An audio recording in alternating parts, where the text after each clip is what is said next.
from Boston, which is a very liberal, progressive town. It is, you know, near the colleges. And but you go 30 minutes outside of town where I'm really from, you could be anywhere. And I was thinking about that just 2 months ago. My parents were visiting me, and I'm in Los Angeles at my house, and I'm standing in my front yard with my father, who I would describe to you as Archie Bunker without the elegance and sophistication. And I turn to my father and I go, see, Dad, this is why I live in Los Angeles. Middle of January, 75 degrees. And my father goes, of course it's warm, bunch of queers.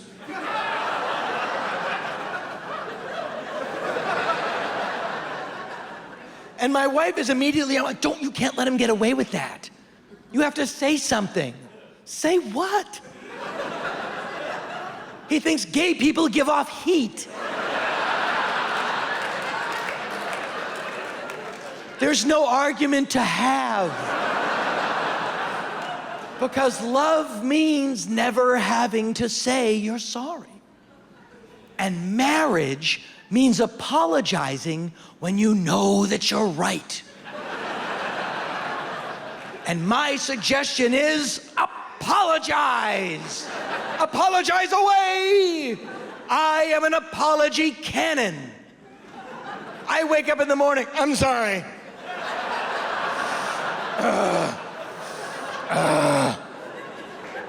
Kids up?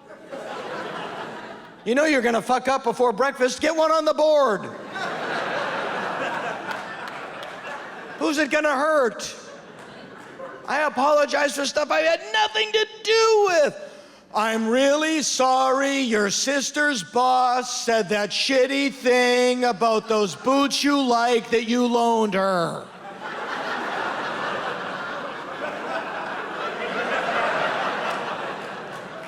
I'm gonna get some cereal now. I'm really sorry I was laughing at the TV while you were thinking about a cat you had that died.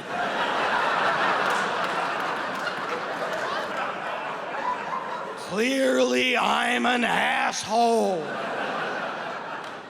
Maybe we could get me into some kind of therapy. But people say, if you apologize for things that you don't really mean, aren't you lying? Aren't you lying to your wife? Yes. You have to lie every day to get to that part of the day when you can sleep again.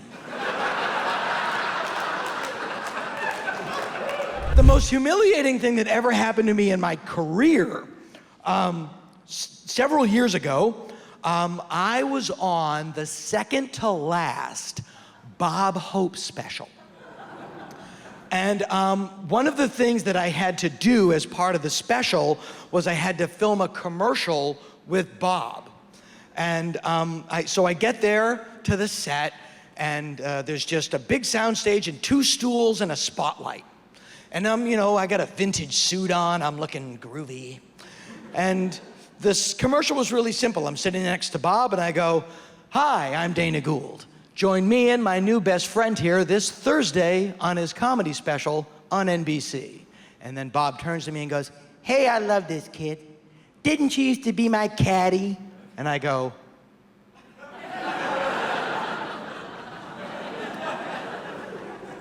now I haven't met Bob Hope yet, but at the time, he was a living legend. He was larger than life, which is why it was so surprising when he finally showed up and they introduced it on the PA. All right, everybody, please welcome the star of our show, American comedy legend, Mr. Bob Hope. And the curtain swung open, and there he was. This tired old man, didn't want to be there. White hair, dyed brown, came out red. Lot of makeup. Tan coat, tan pants. It looked like the beginning of the Dr. Zayas Comedy Hour. Tonight, for the very first time, we are being broadcast all throughout the Forbidden Zone, which was once a paradise, until man made a desert of it.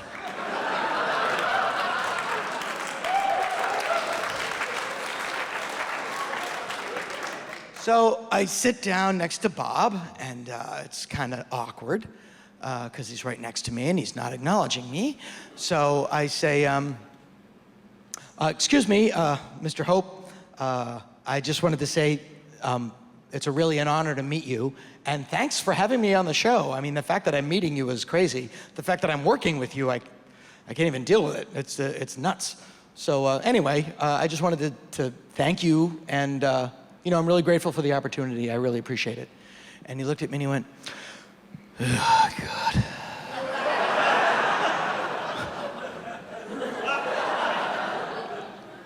Okay.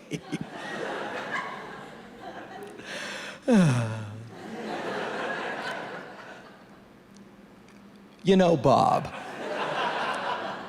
I have an idea. Why don't I go fuck myself? No, hear me out. I bet if I went over there and wedged myself into that cul-de-sac where the fire hose is, over time, with the right amount of breathing and yoga moves, I could probably, literally, physically fuck myself. All right, let's get ready to do one. Dana, put your arm around Bob. I have to, all right. Old man arm, like a sweater full of light bulbs.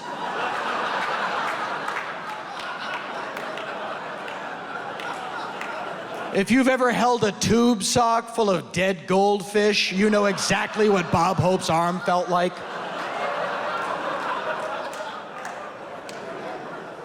Action. Hi, I'm Dana Gould. Join me and my new best friend here this Thursday on his comedy special on NBC. Hey, I love this kid. Didn't you used to be my khaki?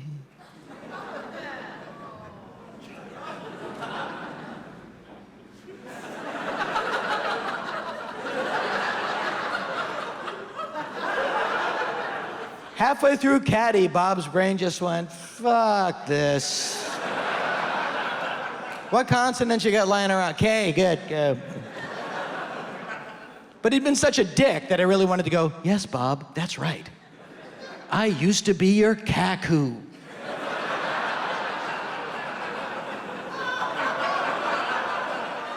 Dana, keep your arm around Bob. We're gonna go again, Bob. Ah! We're gonna go again. Ah!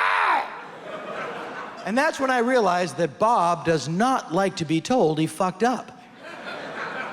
But going again might not be the greatest idea either. Now, don't get me wrong, I'm no physicist. But my theory is, as the day wears on, Bob won't be getting chronologically younger.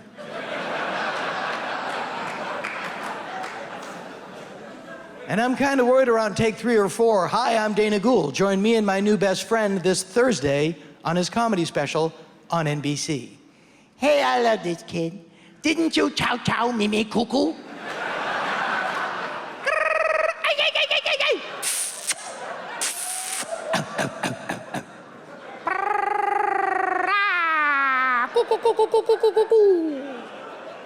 There was just something, he didn't want to be there.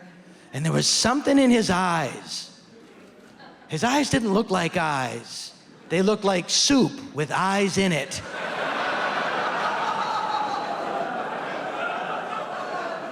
But he was just looking at me like I was young and he was not, and it pissed him off. And I swear if there was something he could have done about it, he would have. You know, like, hey, I got an idea. Why don't you stare into my eyes without blinking? And I'll recite the ancient chant that will transfer your youth and energy into my body, leaving you a dry and empty husk on the next full moon. Well, I'm not. Ranche onto vedato anu. Ranche onto vedato anu. Now, as I get older, I have a lot more sympathy for Bob than I had at that time, which was none. Because when you think about it, by the time he met me, Bob Hope had been famous for 7 decades. Think about how many times he had to sit there and listen while the same young comedian had the same speech about what a pleasure it is to meet you, it means so much, without taking into consideration if he was tired or wanted to hear it or not. I mean, in all honesty, to Bob, I must have just been like a giant crow in a vintage suit, you know? Excuse me, Mr. Hope? Yeah, terrific stuff, kid, yeah. Yeah, dynamite. Poor fella. I was born on August 24th, 1964, which is exactly 9 months and 2 days after the Kennedy assassination. Which tells you all you need to know about how my father processes grief.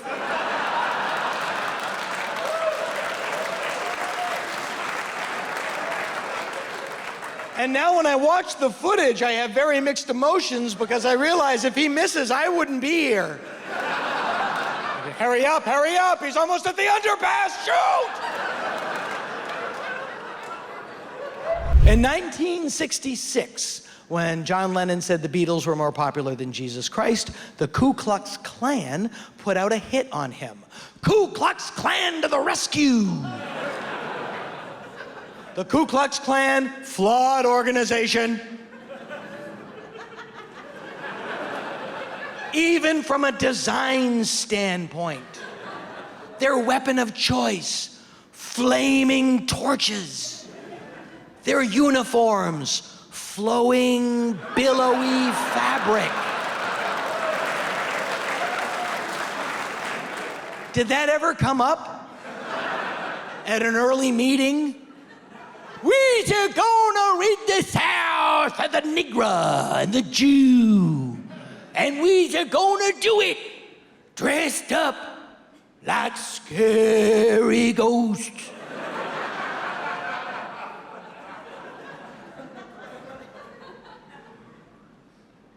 Why? Because we hate the Negro and the Jew. And it is fun to dress like a scary ghost.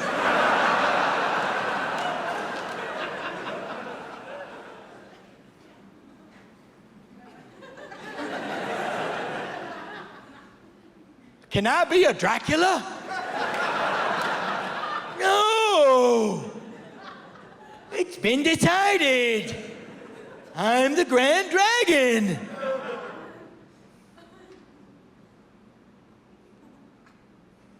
Well, what's a dragon doing in charge of a bunch of ghosts?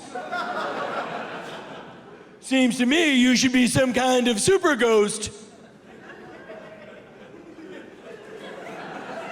Perhaps a Dracula would be better suited, because the worst thing a dragon can do is kill you, but according to legend, a Dracula, like a ghost, is already dead. Just saying. What if I am a dragon that breathes special anti-Dracula fire?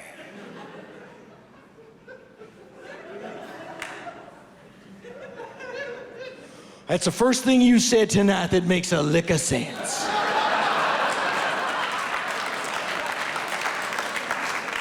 But you're forgetting that I'm the one that built them crosses we's gonna burn. Then it is decided. We will rid the South of the Negro and the Jew, and we will do it dressed up like scary ghosts, except for Wilson, who will be a Dracula. But Dracula is not racist. Dracula made Blackula. Hello. And if Dracula can make Blackula, can't we all get along?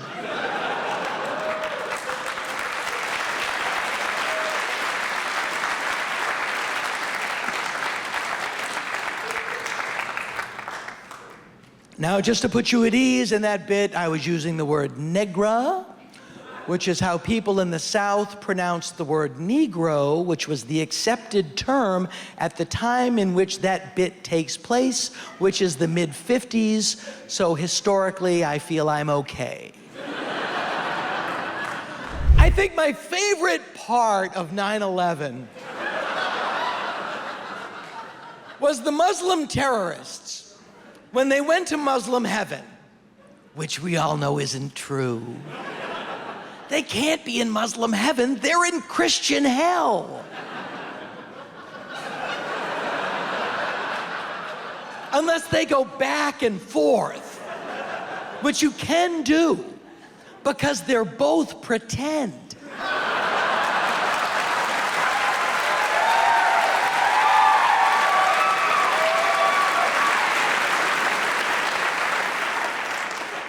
But when they went to Muslim heaven, because they martyred themselves, the reward for martyrdom, which is in the Quran, they each got 72 virgins. That's the reward for martyrdom. I don't recall sex with a virgin being the best sex I ever had.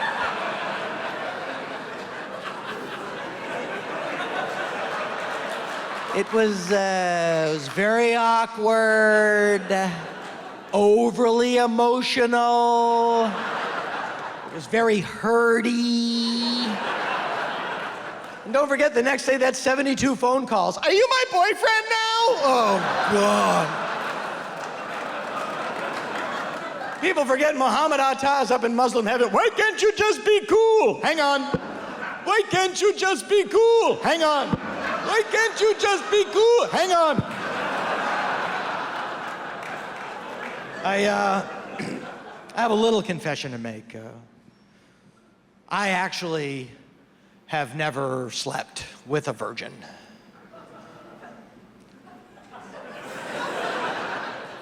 But I do love breaking the seal on a new GIF.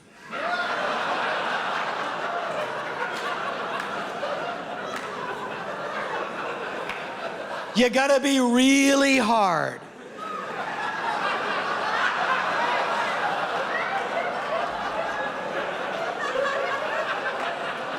Enjoy the image. I paint a picture with words. There's no middle ground on those jokes. People love them or hate them. I think the most impressive human being I ever met, when I worked at The Simpsons, I got to meet Professor Stephen Hawking. Yeah. Now think about this. He's the Beatles of scientists. Think about it. If that represents the most successful version you can be of a thing, then by that definition, the Rolling Stones are the Beatles of music.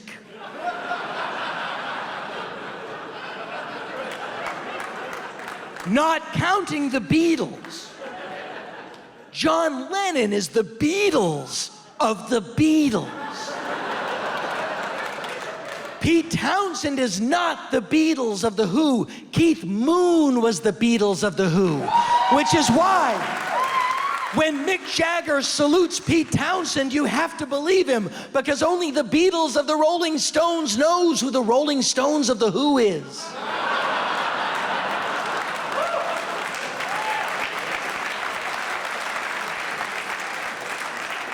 But that analogy only works on positive things. It's never like a negative connotation. The killing fields of Cambodia were the Beatles of human suffering in the 20th.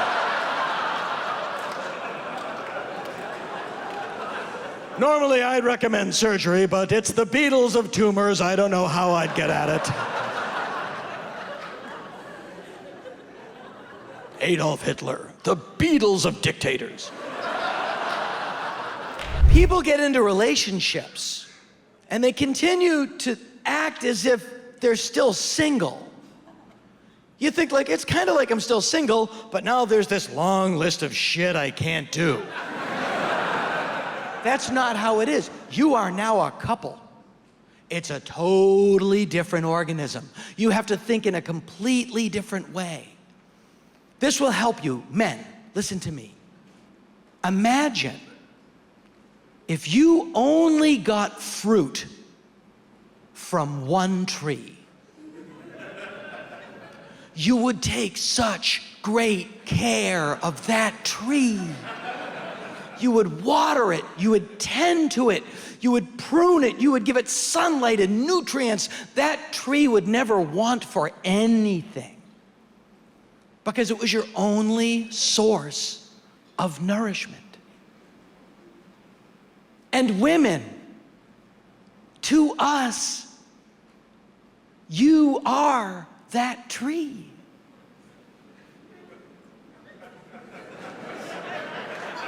So shut the fuck up. No, don't misunderstand what I'm saying. Hear me out. Trees are very quiet.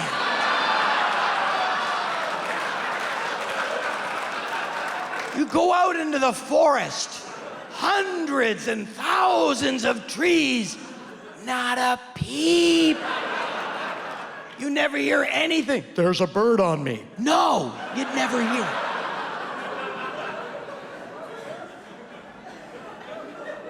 If you come at a tree with a chainsaw, all you hear is the chainsaw.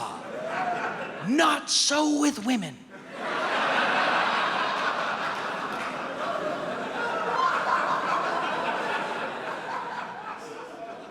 Because life is too short to spend it fighting.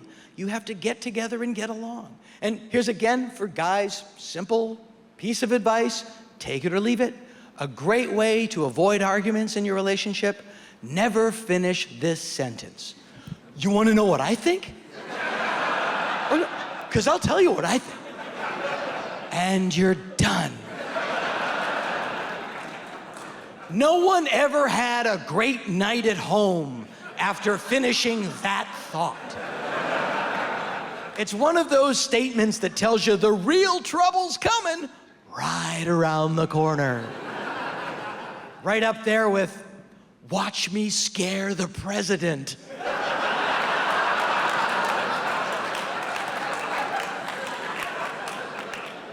Honey, throw the baby over here.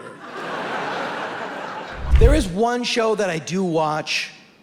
It's about LA crime, and I'm really fascinated by that. I was actually thinking about it the other day because I was up here and I woke up early. And it was a really cold, clammy morning, you know, and obviously, but it reminded me of what it must have been like on a very similar morning in Los Angeles. In 1947, when a woman was walking her baby at the intersection of 39th and Norton Avenue in South Central Los Angeles, and saw what she reported to the police appeared to be a discarded dress mannequin lying off in the weeds. But that dress mannequin turned out to be the body of a woman named Elizabeth Short. Elizabeth Short had been reported missing for 4 days, and apparently she had been in the hands of a madman. Her body had been severed in half at the waist. The organs had been removed, the blood had been drained, and worst of all, her face, one massive bruise, with the corners of her mouth slit from ear to ear, creating a hideous, leering grin that somehow mocked the very brutality that had befallen her. She became known in the press as the Black Dahlia. And to this day, some 60 years later, the police still don't know what she said to deserve that.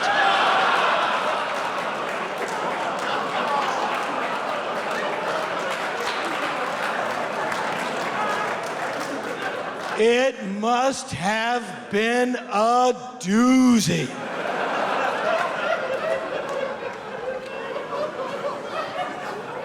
I mean, Po Buddy's nerfect, but really.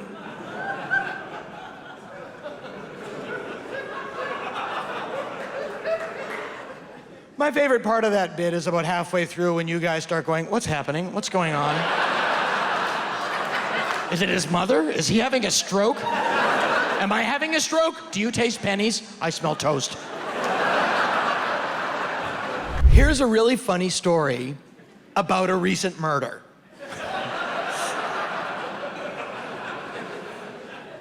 I was in Los Angeles, I was driving my kids to school, and I heard on the radio that right under the Hollywood sign, they'd found a severed head. And the first thought I had before, like, oh, gotta turn that off, kids can't hear that, or like, oh God, that's terrible. The first thought I had was, that sounds like a lot of work.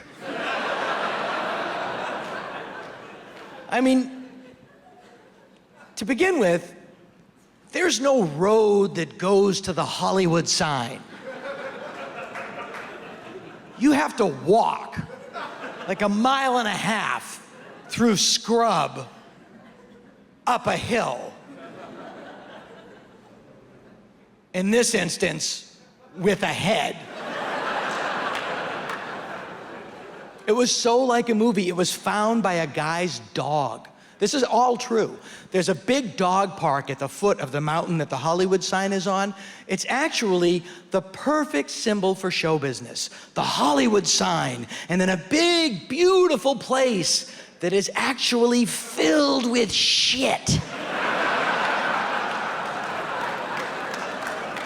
And I always meet the most beautiful women when I'm walking out of that dog park with a 15-pound bag of shit.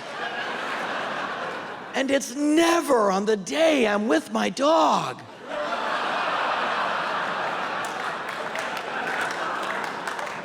But some dog got up into the scrub and got this thing. Came running down the hill, and its owner was like, what'd you get there, buddy? What'd you find there? And then the world's most high-stakes game of put that down, put that down, put it down.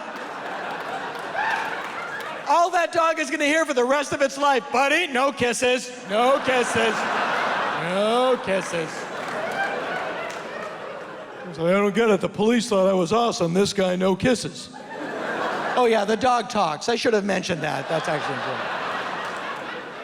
My wife is the smartest person I know, hands down. And she has a very involved job, she works really hard, and when she comes home, she just shuts off. And she will only watch reality shows. And the dumber the show, the more she wants to watch it. I cannot be in the room when they're on. Because you will never experience less reality than when you're watching a reality show. You're watching people who aren't actors put into situations created by people who aren't writers. And they're second guessing how they think you would like to see them behave if this were a real situation, which it's not. And you are passively observing this. You're watching an amateur production of nothing.